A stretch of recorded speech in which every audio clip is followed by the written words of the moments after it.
So we have the great pleasure of welcoming Jorge Velasco-Hernandez, who is from Universidad Autónoma de México. Did I say it right? Right, so he talked to us about modeling mitigation scenarios and the role of behavior and the shape of the epidemic curve. Yes, thank you, Quentin. Thank you, everybody, for the invitation to talk. I'm going to share my my screen. Yeah, see if it works. Okay.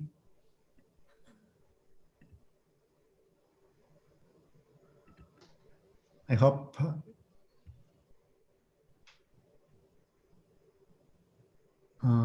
Do you see it? It's okay? Yeah, it's okay. Okay. It says here that sharing is paused. Can you see my presentation though? Yes, we can see it, but okay. Yeah, okay. Okay. What happened here? I don't know what happened. There it is. Okay. Is it there? We can see your first slide, yes. Yeah. Okay, good. Well, this day has been a bit exciting. This morning, my internet connection at home was totally gone, and I managed to get permission in the university, so I'm here. I apologize with Etienne because I wasn't able to listen to his complete talk, only the last part. And thank you to everybody for inviting me to this seminar. I'm going to give you some ideas on essentially from the side of modeling. Since the beginning of the pandemic in late March, when I reintegrated myself here to the National University, we started to advise the federal government and mainly the Mexico City government on the fate of the epidemic by giving scenarios. They had in the beginning, the federal government put together a team of mathematicians to do a complicated model, but that model remained very secret, closed, not open to analysis or anything. And we decided to go for a much simpler way, less politics and more results, in the sense that we were thinking in giving to especially the Mexico City government, so a tool, a very simple tool that they could simulate, that they could work with it, with written in some friendly programming language like R or Python or something like that, that they could move parameters and things like that, in order to forecast, or rather to generate scenarios for the different possibilities in the fate of the epidemic. The aim of these models was not to be precise, but rather to give qualitative insights about what would happen in the evolution of the epidemic. So I'm going to give you first some background on what happened in Mexico, the particular situation that we had here, the particular form that the epidemic took, because it's a little bit different from the European one or the American one, the several that there are. And then we'll give you some the results from our models. And at the end, if time allows, I will show you a different, more analytic model developed in order to study the optimization of the lockdowns, the time under lockdowns, if that were possible. So let me start then. So in Mexico, as in many parts of the world, and most everywhere, the first the epidemic started by imported cases. In our case, they were coming from Europe, mainly from Italy, some from Spain, and others from the United States. And the first case was declared to be reported and confirmed on the February 28th. Then these last days of February and the first week and a half of March, we have essentially transmission from imported cases, but around March 10, the situation started to be already identified as with community transmission. And on March 23rd and March 30th, the Mexican federal government implemented these social distancing measures, these mitigation strategies that included a very partial lockdown. in Mexico, the lockdown was not mandatory. It was essentially left to the will of every person, but it more or less worked. And the reason behind this decision is that Mexico, as you know, is a country developing, let's say, optimistically speaking, and most of our economy, a large part of it, between 30% or 50% of our economy is based on informal trading, informal economy, as they call it. And that means that then the economic needs of many families in Mexico, in particular in Mexico City, depend on daily transactions in the street in different places. So this fact made it very complicated to instaurate a complete lockdown as in many other parts of the world. So our lockdown was partial, but it was effective, as I will try to show you in later. Then on June 1st, the Mexican government decided to open up all the restrictions, to end the restrictions, and then a traffic light kind of control was instaurated in which you have red light if you have to go into lockdown again, then orange light, then yellow light, and the best is the green light where everything returns to normal. Most of the country has been on orange and yellow lights for most of the states in Mexico. We have 32 states until very recently, in which we have a couple of states that have gone into green, which will not last, we believe. So this is the general background of what I'm talking about. And then the data that we have in Mexico essentially refers, and this is a limitation. It's good to tell it from the beginning because we don't have testing in Mexico. The testing is extremely low. It's like 0.4 per 1,000 individuals at the moment. The only tests that are done on the hospitals when the people get there because they are feeling sick. And so we have number of cases, reported cases, confirmed cases, the number of deaths, those cases. And sorry, question? Are you changing the slides? Yes, yes. Because so I think we only see the first one. Yeah, so let me. Right now we are. I will use this screen. Do you see it? Yeah. Right now. Okay, it's better. I will not go to full screen. If you can look at it. Okay, that's okay now. Yeah. Thank you, Pierre. I was wondering if George is good. Thank you very much. Yeah, sorry, I didn't notice that. So this was the second slide on the dates of the changes in Mexico, and this is the data that we have. We have a characteristic of patients. I will not use this information: sex, age, job, comorbidities, and everything. The symptoms, of course, and things like that. I'm going to concentrate in this talk only on the number of cases and number of deaths for the general population. I'm not going to distinguish between ages, only risk groups as we'll define later. So this is a picture of the epidemic curve in Mexico. As you can see, this right-hand side graph is the daily test per 1,000 people, which is very low. So we really do not do much testing except in the hospitals. And of course, we don't do until very last week, probably, we started to do some contact tracing in a more in larger way.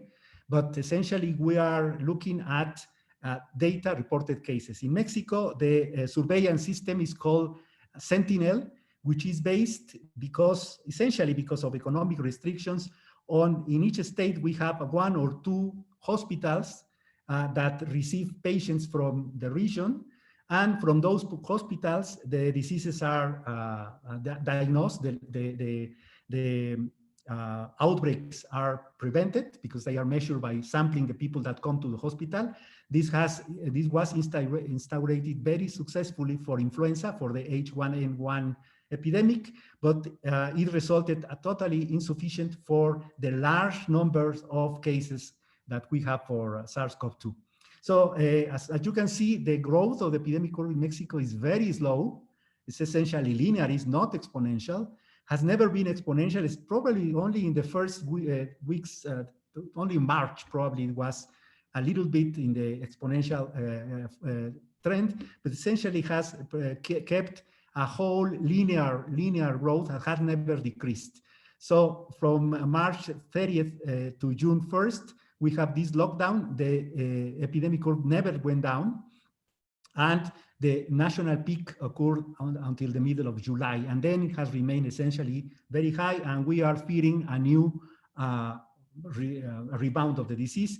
The orange numbers are the confirmed cases up to last week. So since they are not confirmed, they are not blue, but we are expecting the blue curve to go this height. So this is the situation. This is for Mexico City. For Mexico City, it's essentially the same thing. We have a very slow growth, almost linear. Then around the last 2 weeks, probably last 10 days of May, we had maximum incidence, and then we have remained in a kind of a plateau until very recently, middle of last month, in which we have a rebound, essentially related to the holidays that we have here, which is the Day of the Death and the Independence celebration on September 16. And this is the picture of the deaths that we are having in Mexico City too. They have remained in a plateau, although recently, this week, this data is until the beginning of November, but this week have shown a slight increase in the number of deaths reported. So this is the general background of our epidemic. So what we did, as you can imagine, therefore, we do not have contact tracing. We don't have a fair estimate of the serial interval. So we look at different places where it has been computed, mainly China, where we have a lot of data on that estimation, and using standard epidemic software. This is the R0 package, assuming certain values for the serial interval, essentially those reported by Nishura, which is 4.5, 4.7, I think. And remember, and we estimated the basic reproductive number. The important one is the one by symptom onset, and this is computed from February 29 to March 23, although much of the initial data, which was for imported cases, had to be disregarded. So we have a very short time series for estimating the initial growth of the epidemic, and therefore the estimation of R0. And after March 23rd, we have the lockdown or the partial lockdown, and that changed the environment of the data. So this is only up to March 23rd. And as you can see, at least for these two methods, our R0 in Mexico City was never too high, never very high. It was most, it can be 2 or something like that. So it was a rather in the low end of the reproductive numbers that have been reported for China, for example, and other places. This is somewhat consistent with the way the epidemic was controlled along the time, this very slow linear growth or sublinear growth probably. And well, this is the kind of information that we have now. We computed are not for other kinds of data for the cases, but these are not really relevant for the ongoing, the infected cases and the active epidemic. So symptom of onset is the cases that we are using. This is, of course, the computation of the instantaneous reproductive number for Mexico City. And as I think was commenting a minute ago, same thing happened here around the middle of June or July, when the main peak was reached. The reproductive number has stayed around 1 most of the time, varying between 0.8 and 1.1, 1.2, the worst. However, we are looking at the trend of increasing. This is only until the 1st of November. We have, as I said before, some holidays and some other events that have contributed to the large an increase in transmission, but I will comment on this later on. So this is the picture of the reproductive number. So in order to evaluate and to communicate to the Mexico City government the successful or not result of the mitigation strategies, we use a very simple Richards model, this logistic growth, to estimate essentially the first, the growth of the epidemic from lockdown to the few weeks afterwards, so 4 weeks, 5 weeks. And then, of course, the Richards model have also the data on the total number of cases and things like that. but as is obvious from the data, the regional models is completely useful for, is not useful for estimation of the total size of the epidemic, but it's a parameter that comes out. We essentially concentrated on the growth of the epidemic, and it is indeed, according to the data from Mexico City, from February 29 to March 22, the growth rate was 0.455, and from March 23rd to April 30th the median was 0.12, so it was a substantial reduction. It was working and is consistent with the low R0 that was estimated in the beginning, although, as I say, we used only approximation to what the serial interval could have been in those times. I'm not going to, since because of my situation of the university here, I'm going to shift here. This is just a description of the parameter estimation that we use. It was a Bayesian approach to approximate all these parameters. I'm going to jump. This is very basic stuff, so it's not important. And the reason is because I have to have limited time to be here in the room in the university. So I'm going to concentrate on most on the results that we have. So to evaluate later, one of the questions that we had posed from the government of Mexico City was to give them an estimation of the peak of the epidemic, the highest incidence date for the epidemic. This is a difficult problem, as you know, and we have, and the reason of this was because the government model, the big one, was estimating the peak to be around May 5th or something like that, and the data was not consistent with that estimation. So they required to us to give a second opinion on these things. And for this, we designed a Kerman-McKendrick model in which we essentially have the following structure. We are going to split the population. Once before the lockdown, you have the whole Mexico City population, the disease there working as a single one disease. Then on March 23rd, you split essentially into the population. One is that this is under a stricter lockdown, and the other is that so-called the essential population, those people that have to go to work for hospitals, for emergency situations, for energy and things like that, together with a large part of the people that work in the formal economy. Then we assume, and we know that changing the contact rate, the effective contact rate, essentially involves changing behavior. This is a behavioral intervention, and behavior takes time to be learned. Assumptions that the changes in contact rate are immediate, you have step functions, say, for the effective contact rate, are only approximations of what really happens in a population. You have a learning curve, and essentially the diminishing trend of the effective contact rate, we assume that is continuous, is constant, but I mean, it is continuous and goes down from the time that is the lockdown achieved to a later time within the lockdown period. And we are going to consider symptomatic and asymptomatic carriers as a fair approximation of the dynamics of the disease. So this is the basic structure of our model. Before the lockdown, we have an SE, very similar model, I understand, the one that Tien showed us, where we have only a compartment of deaths. Then at the time of lockdown, which is March 23rd, we have a Q proportion of the population to be under stricter lockdown, and 1-Q fraction of the population go into a less strict lockdown, higher effective contact rates. These beta hats and these betas here that depend on time are the time-dependent contact rates that I will show you in a bit. Then rho is the proportion of symptomatic people, 1 - rho, the asymptomatic people. Then we have the usual recovery periods or the inverse recovery times. For both models, the only difference between this and this is that the betas here go lower than the betas here. So the reduction in the locked population is larger than the reduction of the unlocked population.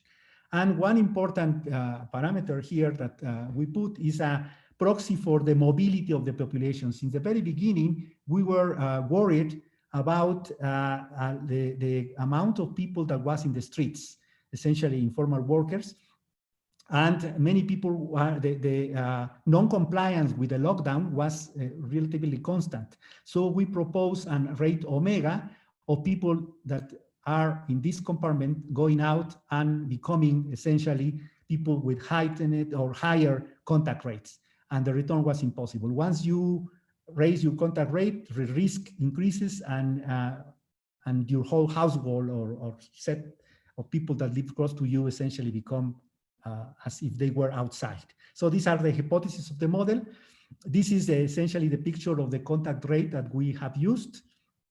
Constant before lockdown, that occurs at time t theta, then a reduction to a certain fraction of the initial contact rates during a certain time. And these are parameters that are very difficult to estimate, and but we'll see how we solve this problem. One of the results that we obtained here is that essentially, because we are assuming that you are going into lockdown and you have a constant rate of non-compliance with the lockdown, essentially you have a trade-off between how many people you enclose and the maximum symptomatic incidence. And that depends on the time of the rate in which you leave the population, you escape lockdown, and the proportion of people you enclose.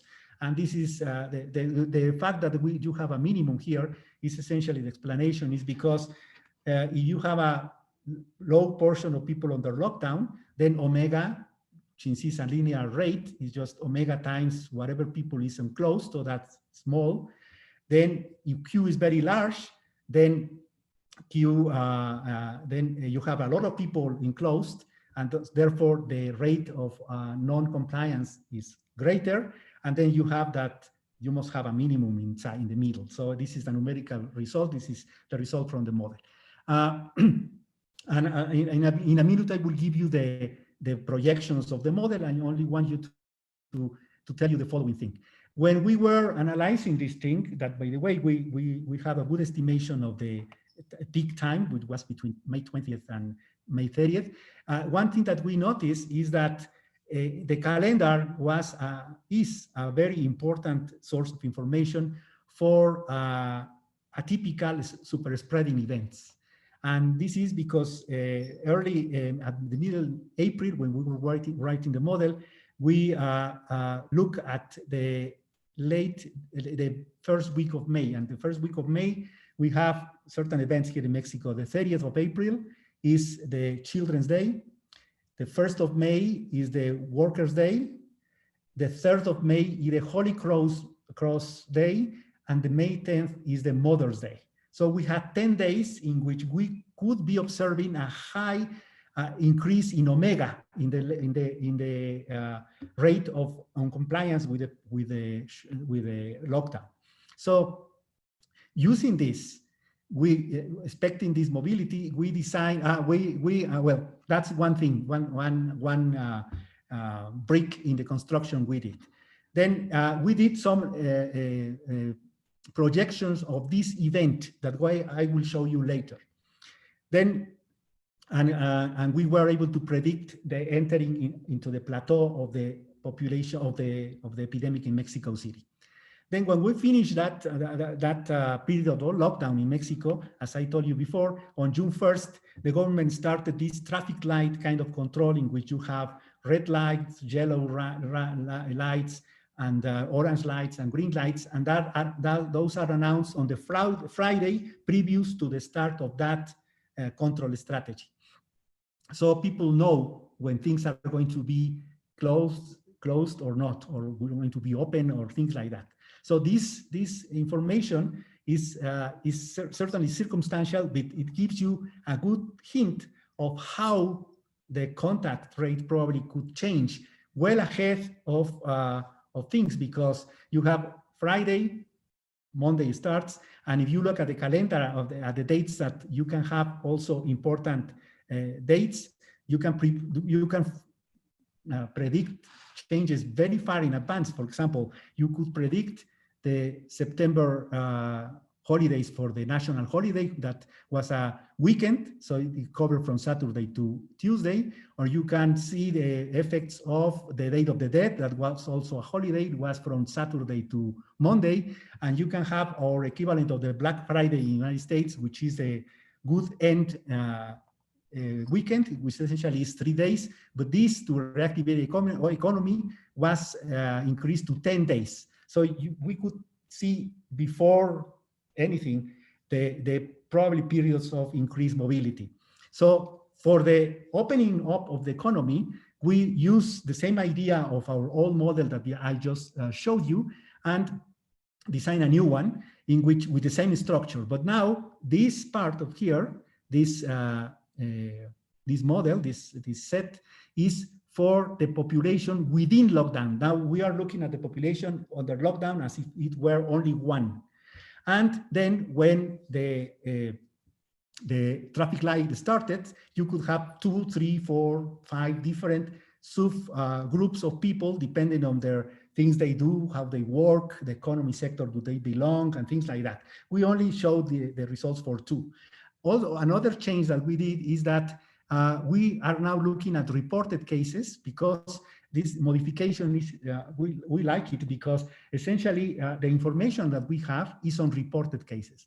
We don't know anything about symptomatic cases that are not reported. We know even less about asymptomatic cases because we don't do testing. We don't have testing. So the only reliable data is the reported cases.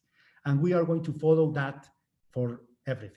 It's the same here. We introduced this new compartment as reported cases because is the thing. I believe that Glenn Webb and Pierre too develop a model based essentially on reported cases because those are the facts that we have in this epidemic. And so with this, we attempted to predict the fate of the epidemic after the liberation of lockdowns. So the model, to show you the equations, is simply the incorporation of the structure of the diagrams that they show you. This is the model previous to the liberation of lockdown. You can see we are not considering here demographic effects, and we are not considering here temporal immunity. We are assuming these short periods of time that cover from essentially from March 30th to up to 1 month ago. And well, not in this case from up to June 1st. And then after lockdown, we simply, we have 2 groups, we can have more. And this is the equations when we have, essentially, we have again, I'm sorry I didn't show you, I will show it here. We postulated again our mobility proxy, this idea of moving from a low risk group to a higher risk group, going from lockdown in your house to the street, which is happening in many, many parts of the world.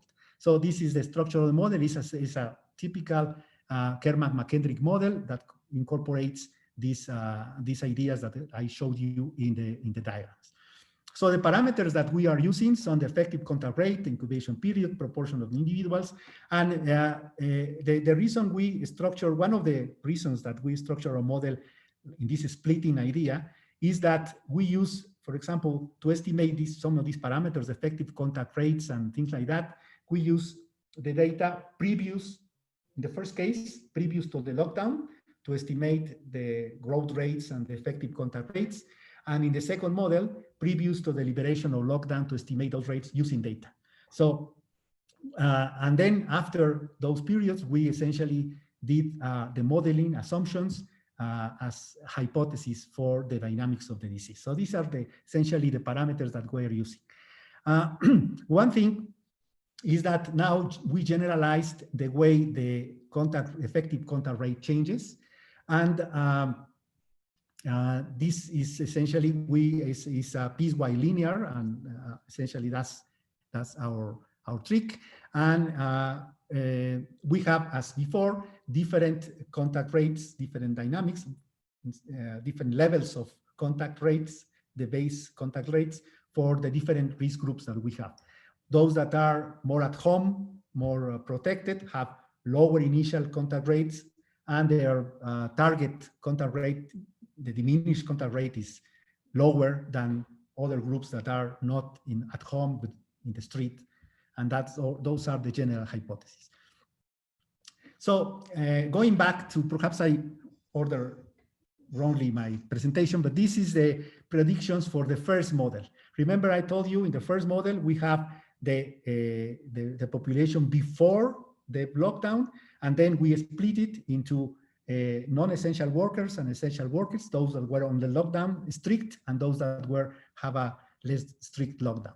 And we were looking at the effect of the week from April 30th to May 10th, from Children's Day to Mother's Day. And we did the following exercise. Well, this is the green one is the baseline Kermack-McKendrick solution of the model. Oh, this is the typical bell-shaped curve. Since we were not certain at that time, where was the peak? Was it close to the 10th of May? It was almost at the 10th of May. It was later than May 10th. The peak would have varied. We did several scenarios on increasing mobility during the period from 30th May to May 1st. And so we have before the peak, during the peak, and after the peak. As you can see, depending on the magnitude of that increase in mobility, essentially, if your perturbation was previous to the peak, then you will have expected essentially a delayed peak and higher peak.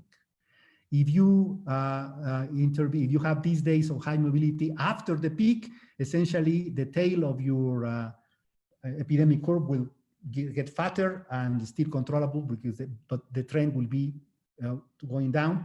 But if you perturb with this high mobility around the peak, then you have a plateau. You can have a plateau. Okay, all of this under the assumption that you have this type of dynamics of your contact rate, as I described before. So these are the essential scenarios. And since I already told you about these things, I will not repeat. I simply go to the estimation of the projections of our scenarios. These are not curve fittings. The only fitting that we did was in the beginning of the epidemic to estimate the baseline effective contact rates for the population. And then this is simply looking at those data and forecasting, assuming that the magnitude of the mobility was low, medium, and high. And as you can see, for the medium mobility, which is a very relative term, but essentially compared to the others is the medium, you can see that the projection of the epidemic is, this flattening is consequence of this effect. The histograms are the data, the reported data that we have. And as you can see, it works pretty well right by the middle of July. Then the model says that things should go down, right? I will show you in a minute that if we look at the data up to last week, the plateau has continued. So the model failed in that sense. It predicted the initial plateau, but it is not sufficient to explain the further evolution of the epidemic. So one thing, as I described before, is that due to these interventions and the behavior of the population, the customs that we have, the holidays that we have, the necessity to go out that we have, the religious family holidays, we change every day our contact rate as a population. So what we did was to try, this is the same epidemic curve, but now until the start of September. And as you can see, the blue curve, you have the first peak, then the plateau, then another peak, then another peak. But these peaks, this first and this second, are related. The first to the 10 days from April 30th to May 10. The second are related to September 13 to September 16. I remember this is to middle of September. And the one that is unexplained is the one in the middle. There is no particular date of interest, especially holiday there. And so the only explanation that we can give is that we have an increase. The people, for some reason, had to go out. And we propose movement of people between July 26 to August 19. Looking at data for mobility, we've not concentrated very much on that, but we hopefully will be able to explore later in time more what about our explanation that this has to do with increased mobility or something like that, that could explain this peak. We simply propose that there had been an increase to explain this peak, but these two peaks are very direct, straightforward predictions of increasing mobility for the weekends. And if you see the data on mobility for these days, it is obvious that it was increased. So that is a qualitative and circumstantial backing up of our hypothesis, but it works. However, the middle one doesn't work. Okay, so we need to anticipate these predictions. For example, we now are looking, I'm going to show you the predictions that we have for September onwards. Essentially, we have here 3 events. We are only using 2 in our simulations. The 3 events are the National Day holidays in mid-September, the Day of the Dead holidays in the beginning of November, and then this very bad idea of opening the Black Friday Mexican style from 9 November to 20th November. And you can look at this in the following way. Now, since we are going to look at further in time predictions, we are to consider now here demographic events, and we are going to consider temporal immunity. So this essentially makes the disease endemic. And since this is an SEIR model, it's prone to oscillations. And we have several scenarios. Since we don't know really what is the temporal immunity that is involved in COVID, then we have different scenarios. This is for 12 months. These scenarios do not consider the vaccine. We are extending our results for the vaccine introduction that for Mexico, very likely will be the AstraZeneca, 2 dosages, you say, two applications, and with an efficacy of around 70%. We don't think we will be able to use the other ones because we don't have the technology, we don't have the refrigerators for distributing the vaccine to the mountains and sierras and places where you can hardly get in a car. So it's a problematic thing, but for the AstraZeneca one looks like more reliable in that sense. So for these 12 months, these scenarios are if your contact rate is constant or along this period, but assume that you keep the transmission rate constant, and only changes are the solid line is the prediction without the perturbations of September 16 and 16 and the Black Friday. The dotted line, the dashed line, is the prediction, the projection rather, for the perturbation of only of the national holidays in mid-September, and the dotted line is the added perturbation of the Black Friday, which is the little there. If you assume a constant transmission rate, low transmission rate, since you are in red light or orange light in the traffic light control that we have, then essentially you could very quickly, well, not quickly, but you in the lapse of 3 months, get rid of the epidemic just using the usual things of masks and social distancing and things like that. If you have your effective transmission rate change by, I'm sorry, this is for decreasing contact rate, this is for maintaining it constant, and this is for the increased constant rate. So this is for increasing 5%, so it's very effective. If you remained in the baseline values, then you have low prevalence, but still you have the disease with you. This is the prediction with the Black Friday added to the national holiday. And this is the worst case scenario in which you have an increased contact rate after these dates. And you obviously have a higher incidence if you add to the national holiday the Black Friday holiday. This is the same thing done if you have a temporal immunity of 6 months. So temporal immunity is really important in the short-term predictions, 3 months and 4 months. in the year. Temporal immunity is really important.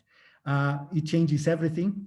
And same, this is for holding the effective contact rate constant, and this is where you become careless and you increase your contact rate, and you can see you have the typical rebound of the epidemic. Now, just to check, this is with data up to the beginning of October. So this is our prediction. So what happened after we wrote this and sent it to the Mexico City government? Well, another one. This is temporal immunity of 24 months, 2 years immunity, again for constant contact rate and increased by 5%. So if the contact rate is increased, the rebound is almost a certainty according to our model and projections. But if you take data from October 20 to last week, the orange, the yellow color is the suspected cases. The orange is the expected cases, given that our positivity rate, the test positivity is around 35% in Mexico City. In the country, on average, is around 45%. It's very high because we only test in hospitals. And if you add this, you can see that probably the scenario that is more is being followed, let's say, is that assumes that the temporal immunity of this disease is around 6 months. And obviously here is, and that we have an increased contact rate of 5%. We have a slight increase on contact rate. This is the scenario. Sorry, I forgot to delete the A. This is kind of the best projection that we have. Again, these are qualitative projections. We are not estimating parameters. We are simply taking our model, trying to capture the basic dynamics that it has, the basic mechanisms that go around the dynamics, and using the calendar, the normal calendar, to estimate our changes in the contact rate, and then propose those for those far ahead dates in the future, and do our projections. And this is the result. These are designed in order to inform of these things. We are not saying that these numbers that are here are going to be exact or precise or giving confidence interval or anything like that. This is just a plausibility for decision making. Other techniques, the government has another red light strategy in which they adjust splines here and do their projections. We are helping to that with that too, but we are not doing that in this model. This is the thing. So just to end my talk, I'm going to give you the more analytic idea of what we are doing. In here, our question in the beginning of the epidemic, certainly this is about to be published, but it was generated in the early phase of the epidemic around April, May. And in those times, without even the expectancy of a vaccine, we're looking only at the close downs of the lockdowns of the different populations. And the question that many people has been asked is there an optimal way of locking down the people so that the time of the lockdown is shortest? And to explore that idea, we use a very simple toy model. This is an SIR model without the incubation period, without asymptomatics and symptomatics. And the only thing is that we are looking at the effect of NPI policies that essentially act upon the effective contact rate. So, and the question is, what is the lockdown duration? And this is illustrated in these figures to the right, to the right. So this line, this curve that goes up and down, is the simulation of the model for the parameters that we chose, that in this case are arbitrary, but in order to generate for R not greater than 1, so we have indeed an outbreak here in this period with this SIR model. So if we institute lockdown and we model lockdown as reducing the effective contact rate, we could have, and we have the following idea. You can set a target, a prevalence target. I don't want the prevalence to go above Imax.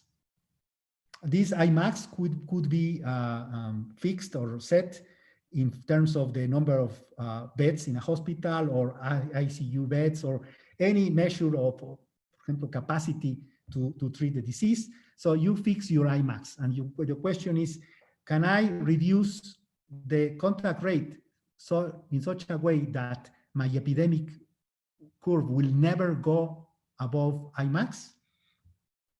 And the question is, it is possible. It is, yes, it should be possible, because this is a simulation. For example, we have the following. We are modeling our intervention essentially with a term 1 minus u affecting the contact rate, beta. So instead of having beta as I, we have I minus u, beta is I. So the point is that we want to manipulate u as a switch so that we can reduce or not reduce the basic contact rate, the baseline contact rate.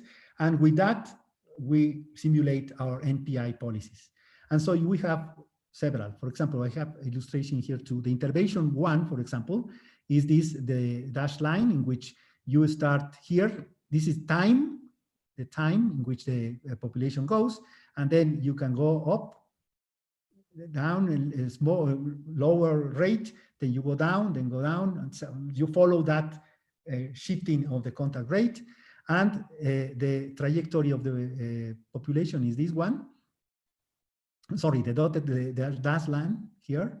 And the other one is this, the continuous line strategy. And for that one, you have the continuous line here. And as you can see, this strategy lasts only 40 days, 20 days, 30 days, perhaps 40 days, and this lies the double. So optimizing is feasible. I think my time is up. This is published. The only thing that we define a new threshold number. We call it the control number, which is different from R0. In general, with vaccination or control strategies, you reduce R0 below 1, that is your target. But with mitigation, the control number, you don't need to reduce it below 1. You only want to give it, slow it, make it low. So I finish. We are doing some vaccination things. This is my collaborators, essentially in several parts in Mexico, and my students. And without anything else, thank you very much for your attention. And if you have questions, thank you.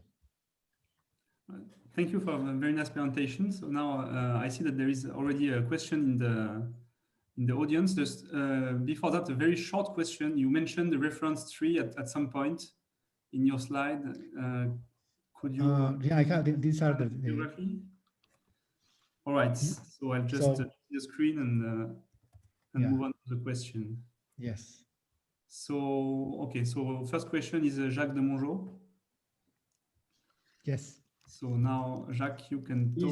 Is it possible to isolate, for example, a dedicated population like the student population? Because UNAM is the most important university in the world, probably more than 1 million of students. They have a habit of life very different than the rest of the population.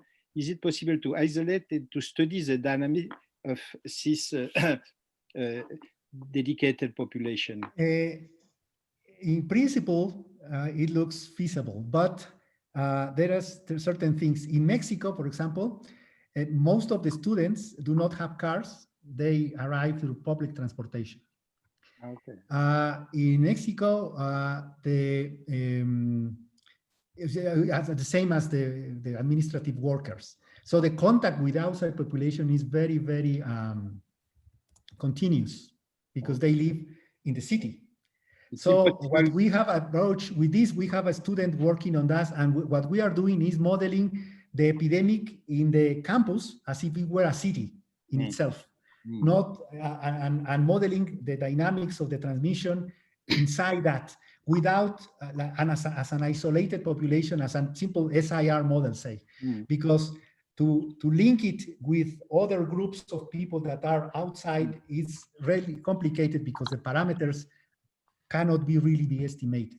So although in principle you can set the campuses, the different campi of the university as separate population and then link them with other risk groups, the intensity of the contacts that we have in our campi is very high.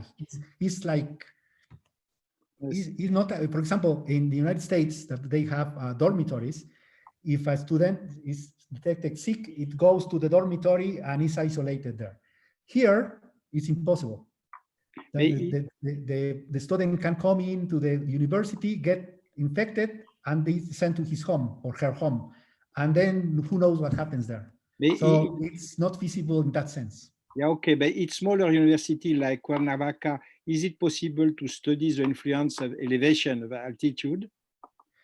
Well, yes, it should be. There are some students now in the National University looking at these changes in the altitude of the city, and particularly in Mexico City, because of the high pollution that we have, and the evidence that this exists that pollution may influence to the bad side the COVID infection. And it's been already several groups in the National University looking at that problem. Remember that the National University in Mexico, it is very large, but it's not together. The main campus is in Mexico City. It has like 400,000 students and people, but the rest is distributed in several campi in all over the country. So here in Querétaro, for example, we are not more than 2,000. Okay. So it depends on where you are. Here, probably an approach of isolating the campus as a separate risk group could work. Mexico City, it's very difficult. Okay, thank you very much. Yes. Now, Professor Wu, I think you have a question. I don't have a question. I'm still fascinated about this Mexican curve of also R0 is has been around R0 equal to 1 for a long time. Yes. I also suspected this might be the case for many of the Africa countries, and so my feeling is to see whether this is really to do with in many of the countries, people think of public health as a more personal health, and either there's not enough resources or the government, like the US, is not really taking a collective or central decision. So the behavior adaptation is really done individually, and it responds to the perceived risk, and therefore maybe this dynamical feedback control is just guides the whole system into R0 equal to 1 and stabilize it for a long time. I just I'm fascinated about this observation, and in many places. Yeah. Yes, the reproductive number in Mexico has remained on 1 since essentially May 20th. Right. And still around, actually now is in the country is going down. In Mexico City is still around 1, very, very close. But it is, we are using obviously these softwares that there are for calculating this number. We are using EpiSteam, and lately we are using this COVID-Steam, which is a little bit more precise because it uses mortality, positivity rates, and things like that, and to estimate. But you see these wiggles here? Mm-hmm. Well, I put my student to see, well, look at the time series there, and there is a dominant period of 25 days. Mm-hmm. Why? I don't know. But as you say, we have the federal government is the one that orders the states and gives the traffic light. And each state decides if it follows or not follows the recommendations of the light of the federal government. Besides, we have this political situation, and we have dominant party with the governors of the state, different states, and another set of governors that are not in the same wave with the federal government. And so large states in Mexico, like Nuevo León, Chihuahua, Jalisco, which are important urban states that have urban centers of large magnitude, are against many of the policies of the federal government. So we have many epidemics. I'll show you only the Mexico City one and the Mexico total, but we have many here in Querétaro. The curve has not reached the peak. We're still growing. So we have all these different things, but for Mexico City, it is really curious, the long stay of the reproductive number around 1. By the way, may I ask you how you compute that? Because you mentioned a reference tree, but at the end there is no reference tree. Let's see what is represented. This is the sorry, this is the Nishura work. Ah, the paper by Nishura. The by Nishura, where we took the estimation of the serial interval. Okay. I forgot that I didn't put numbers in the. Is this one? The Nishura. Okay. I didn't put numbers. Sorry. I see. Yeah. I see. That's great. Thank you. Thank you very much. Right, then I think maybe it's time to close the session. So Jacques is sending his thanks through the chat, and also I would like to express my gratitude to the speakers. We had two very nice speakers today, so thank you again. And now, I guess we will stop the session and go back to our ordinary lives. Right. Okay. Thank you very much. Thank See you around. you very much. Thank you.